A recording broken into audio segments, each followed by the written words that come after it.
최근에 이제 문재인 정부의 실정으로 인해서 부동산이 사실 이번 선거에서 굉장히 핫한 이슈가 된다고 지금 보고 있는데요. 네, 이제 사실 여야 후보군 가릴 거 없이 부동산 공급에 관련된 공약을 내놓고 있습니다. 이제 타 후보들에 비해서 이제 오세훈 후보님만이 갖고 있는 특별한 부동산 공약이 있으시다면 조금 이제 말씀을 부탁드리겠습니다. 예, 사실 유심히 보지 않으면 후보 간의 부동산 공약에 차별성이 별로 없어 보입니다.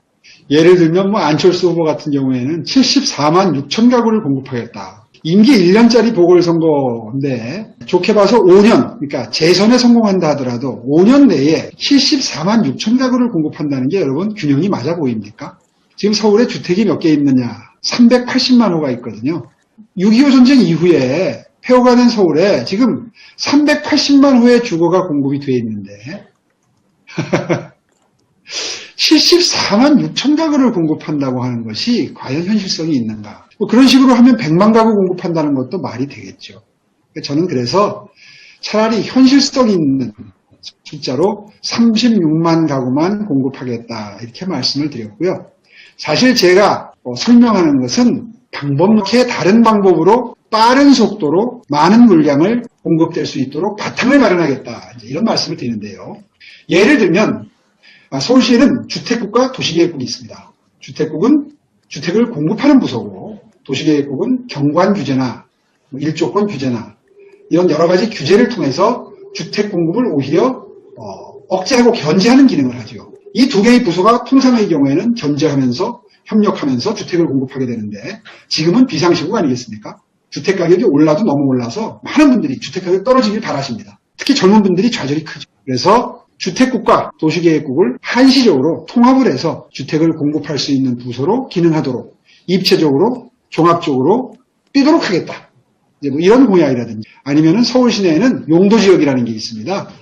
주거지역, 상업지역, 주거지역도 준주거지역, 일반주거지역, 일반주거지역도 1종, 2종, 3종 이렇게 구분이 있는데요. 이런 구분을 철폐를 해서 많은 사람들이 이번 기회에 집을 지으면 이익을 얻을 수 있도록 다시 말해서 우리 보수의 철학인 시장경제 질서가 작동하도록 해서 스스로 돈을 벌기 위해서 이익을 얻기 위해서 건설회사도 뛰어들고 토지주나 건물주도 뛰어들도록 해서 빠른 속도로 민간의 경제 활력을 활용해서 주택을 공급하도록 하겠다. 이런 계획을 밝혔습니다. 이게 어떻게 가능하냐? 예를 들면 2종 일반 주거지역에는 그동안 7층 높이 규제가 있었습니다. 허물었다가 다시 지으면 7층까지밖에 안 되면 돈을 많이 벌 수가 없어서 혹은 경제성이 없어서 사업을 안 해버리는 거예요. 허물고 다시 짓고 싶어도 시도를 안 하는 겁니다. 이럴 때 7층 높이 규제를 없애준다. 용적률 인센티브를 준다. 다시 말해서 용적률 개념을 혹시 아시는지 모르겠는데 땅 넓이의 2배 반까지 건축 연면적을 보상해 주는 게 이제 이게 용적률 규제인데 이걸 예를 들어서 200%를 300%, 400%를 주면 야 이참에 빨리 허물고 짓자. 이런 분위기를 만들어낼 수가 있습니다. 그런 인센티브를 줌으로써 민간의 경제 활력을 불러일으키는 거죠. 그렇게 하면 건축 경기도 살아나고 덕분에 일자리도 생기고 집도 빠른 속도로 공급할 수 있다. 이렇게 쉽게 설명을 합니다. 아마 이렇게 설명을 드리면 다른 후보들과 달리 오세훈은 방법론을 제시하고 있구나. 일해본 경험을 바탕으로 해서 어떻게 하면 민간이 움직이게 할 것인가에 대한 노하우를 가지고 있구나. 아마 느끼실 텐데요. 오늘 짧은 시간이라 다 예를 들어 설명드리지 못합니다. 한강변의 35층 높이 규제를 50층까지 풀겠다든가 서울 전역에 산재하는 1, 2, 3종 주거지역의 용적률을 200%, 250% 이렇게 규제되어 있는 것을 300%까지 푼다든가 이건 이제 아직 발표한 공약이 아닌데요. 다음 주쯤까지는 다 공개가 될 겁니다.